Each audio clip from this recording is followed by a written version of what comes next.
Hello, welcome back to the reading of the poem of the Man God written by Maria Valtorta, Volume 3, Chapter 405, Part 2. In the estate of Nicodemus, the parable of the two sons.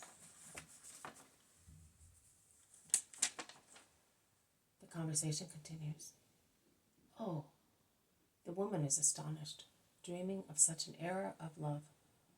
She caresses her children, smiles, then raises her head and says, "So you assure me that I have not wronged Nicodemus speaking to you? I did it so spontaneously. Your eyes are so kind, your countenance so serene. I don't know. I feel as safe as if I were near an angel of God. That's why I spoke. You have done no harm. Be sure of that. On the contrary, you have praised my friend so highly that I will commend him as well, and he will be dearer to me than ever. Do you live here?" "Oh, no, Lord. I come from a village between Lydda and Beth Dagon. But when one needs relief, Lord, one runs even if the road is a long one. The winter months, the months of starvation, are longer. And eternity is longer than life. People ought to have for their souls the same care they have for their bodies, and run where there are words of life. And that is what I do with the disciples of Rabbi Jesus, the good one, you know, the only good rabbi of the too many rabbis we have."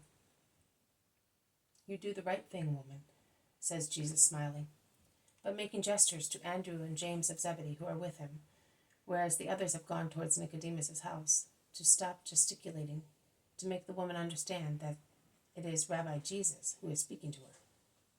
"Of course I do the right thing. I do not want to be guilty of not loving and believing him. They say that he is the Christ. I do not know him, but I want to believe, because I think that those who refuse to accept him as such will be in trouble." "And supposing his disciples were mistaken?" asks Jesus, tempting her. "That is not possible, Lord. They are too good, humble, and poor to think that they are following a man who is not holy. In any case, I have spoken to people who were cured by him. Do not commit the sin of not believing, Lord. You would damn your soul. After all, I think that if we were all mistaken and he were not the promised king, he is certainly holy and a friend of God. If he speaks those words and cures souls and bodies, and it is always a good thing to esteem good people. What you say is true. Persist in your faith." There is Nicodemus. "Yes, with the disciples of the rabbi. In fact, they go around the country evangelizing the reapers. Yesterday also we ate their bread." Nicodemus, with his tunic tucked up, is coming forward without noticing the master, and he tells the peasants not to pick up any of the ears that have been cut. "We have enough bread for ourselves. Let us give the gift of God to those who have none, and let us give it to them without any fear. A late frost might have destroyed our crops. Not one seed has been lost.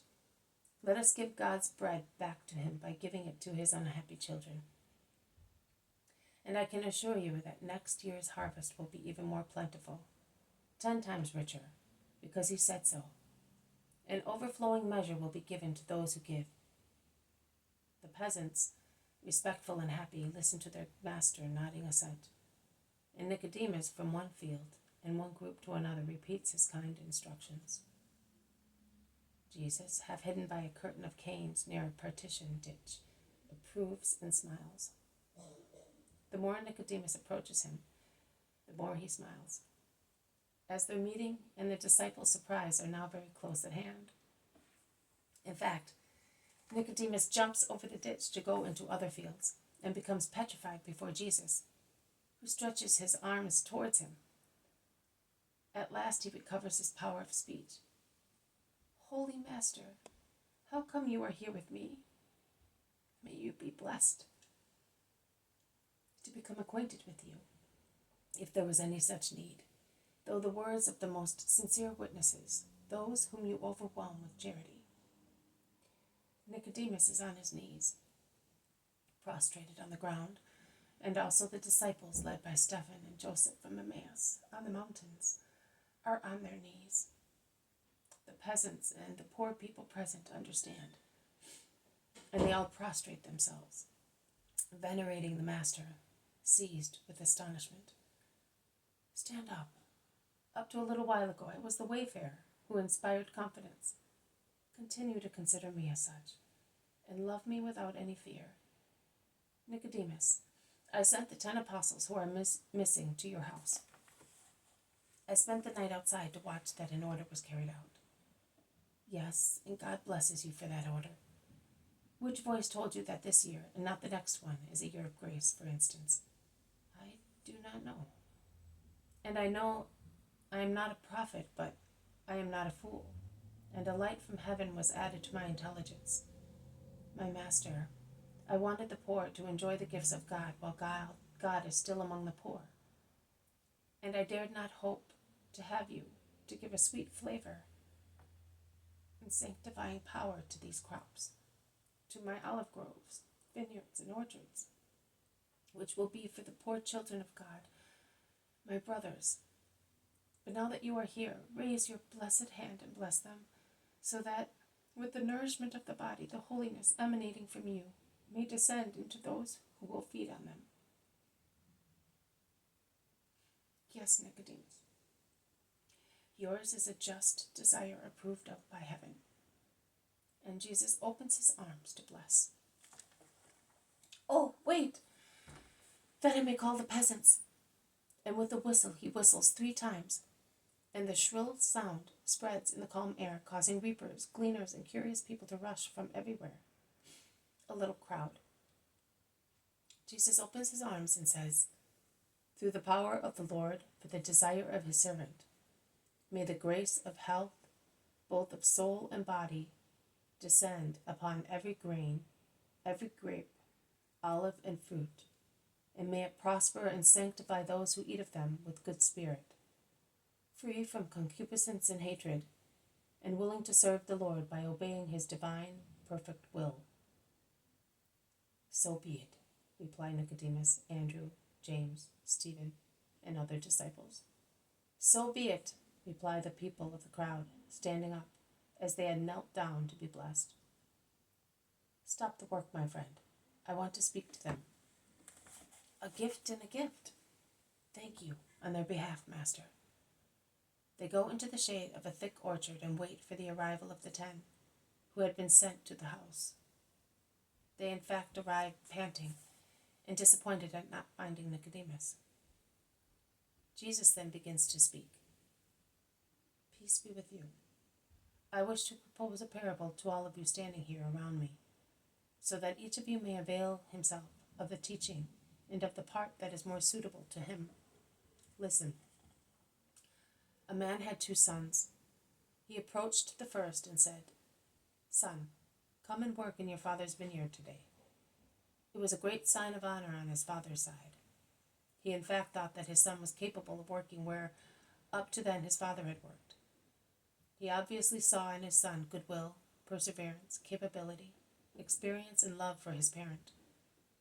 But the son whose mind was somewhat distracted by worldly things, and who was afraid of being taken for a servant, Satan makes use of such mirages to avert people from good. Fearing mockery, and perhaps also reprisal from his father's enemies, who dared not threaten him, but would not have so much respect for the son, replied, I will not go. I do not feel like it. The father then went to the other son, saying to him what he had already said to the first one. And the second son replied, Yes, father, I will go at once. But what happened? The first son, whose mind was honest, after a first moment of weakness and temptation, a moment of rebellion, repented, having disgusted his father, and without saying anything went to the vineyard, where he worked all day until late in the evening, and then went back home with peace in his heart, having fulfilled his duty. The second son instead, untruthful and weak, went out, that is true, but he then wasted his time wandering about the town, making useless visits to influential people, from whom he hoped to get some benefit. And he said to himself in his heart, Father is old and will not leave the house. I will tell him that I obeyed, and he will believe me. But when evening came also for him, and he went back home, his tired look of an idle person, his creaseless clothes, and his uncertain way of greeting caused his father to watch him and compare him with his first son. The latter, in fact, had come back tired, dirty, untidy, but jovial and sincere. He looked humble and kind, as if he wished to say to his father without boasting that after all he had fulfilled his duty. I love you truly, so much so that to make you happy I resisted temptation. And the comparison spoke clearly to the intelligent father, who embraced his son, saying, May you be blessed because you have understood love. In fact, what do you think? Which of the two had love? Which of the two had loved? You will certainly say, he who did the will of his father. And who did it? The first or the second son? The first, replies the crowd by one consent. Yes, the first. Also in Israel, and you complain about it in the eyes of God, are not holy those who beat their chests, saying, Lord, Lord, without being really repentant of their sins in their hearts. In fact, their hearts become harder and harder. Neither are those holy who ostentate devout rites to be regarded as saints, whereas in private they lack charity and justice. Neither those are holy who rebel against the will of God who sends me, and they contest it as if it were the will of Satan, which will not be forgiven. Those are not the ones who are holy in the eyes of God, but those are holy who, acknowledging that everything that God does is well done, accept the messenger of God and listen to his word in order to be able to do what the Father wants in a better and better way. They are holy and dear to the Most High. I solemnly tell you, ignorant and poor people, publicans and prostitutes, will go before many who are called masters, powerful, holy, and they will enter the kingdom of God. And it will be just, because John came to Israel to lead her on the ways of justice, and too many in Israel did not believe him. Israel, who calls herself learned and holy. But publicans and prostitutes did believe him, and I came, and the learned and holy ones do not believe me. But poor and ignorant people and sinners do believe in me. And I have worked miracles, and they did not believe even them, neither did they repent for not believing. On the contrary, they hate me.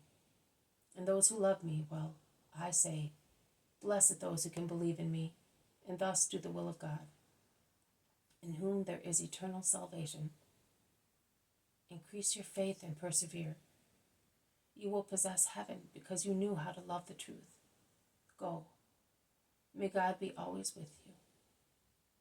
He blesses them and dismisses them, and then, walking beside Nicodemus, he goes towards the house of his disciple to rest during the hot hours of the day.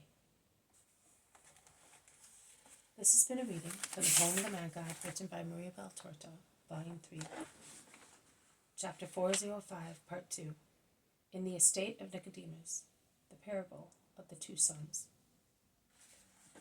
Thank you for listening. I will see you tomorrow. May God bless you, and may peace be with you.